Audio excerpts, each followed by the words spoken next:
So welcome back to the unboxing of the Impulse 32. So I got everything pulled out, as you can see, apart. Everything out of the box, manual and the radio. I'm gonna go through more of a deeper look of this boat. There's been a few questions asked about the seam on it, how thick it is, and I'll go over that a little bit regarding those two topics there. So, starting with this inside seam, it may be a little bit hard to see. I'll try to shine a flashlight in there to give a better look.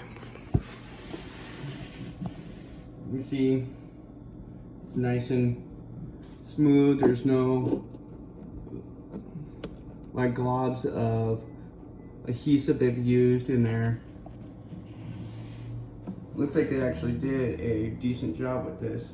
So I feel very confident with this boat. As the thickness of the hull, it's pretty thick, as you see right there. Your flex, minor, very strong. So far good. So now, talk about a little bit of electronics. We went over some of those on the first video. So video 2, we'll pull out the radio and see what they offer with that.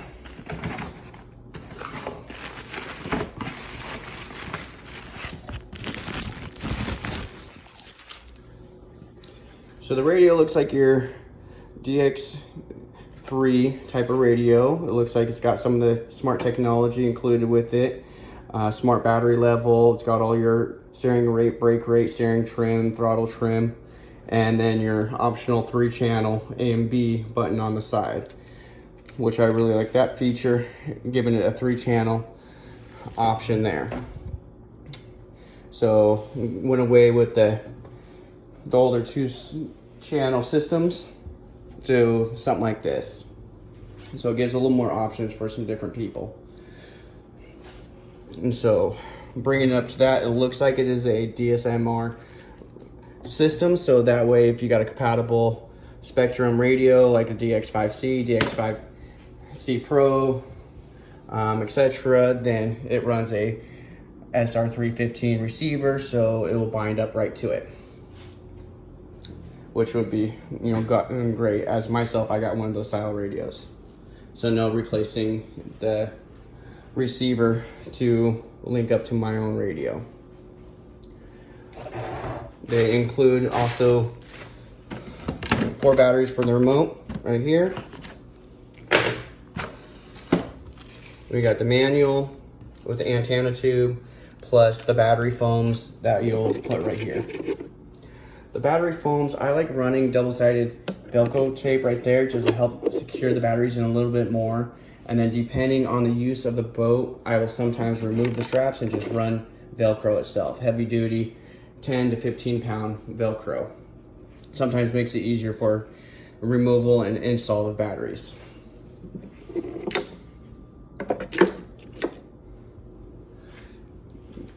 Kind of showing the back of the boat. You can see how they use the double trim tabs as on this bottom. You can see there, you got your adjustments.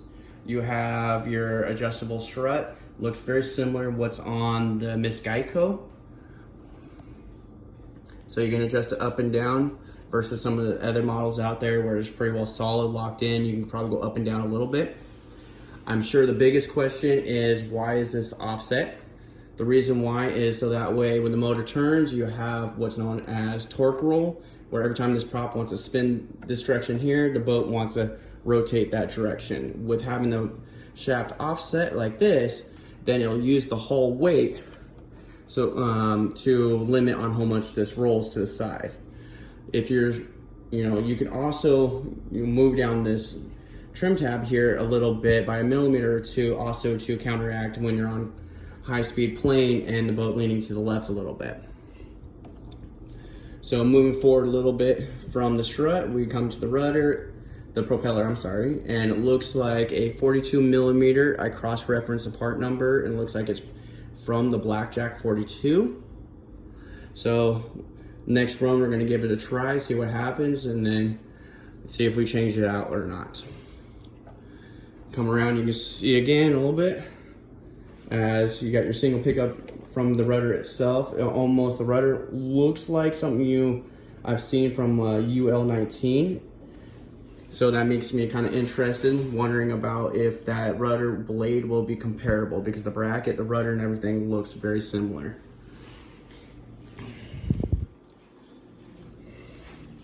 Coming inside here, you can see the water pickup and routing. You got it coming from your rudder and out through the transom of the boat, through and then to your motor, and then line that way and then out through the nipple.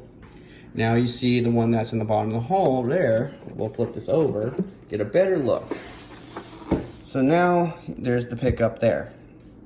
It's angled more into the flow of water to achieve picking up water from that point. So as water travels up through there, it comes through around the backside here, flows into the ESC right in here, loops around, comes through, then out the discharge port right there. So that's how this is plumbed in there. So it's an actual dual setup for the cooling, and actually it's running the dual setup. So that is a little bit of the layout of the boat.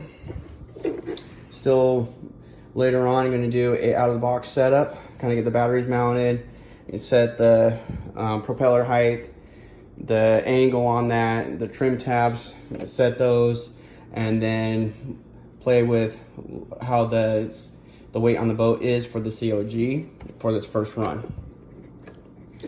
So we're going to go over a little bit about the stand, as we kind of went from the first video. It's like your normal pro boat stand, the wooden style right there, which I prefer over that plastic one, like what comes with the Sonic Wake. But this is the new Impulse 32. Hopefully in the next day or so, get it up and going, get it set, and get the first trial run of how it does. So I'll get back with you guys on another video on what it's like and what I come across for my personal review. All right, well, thank you for watching.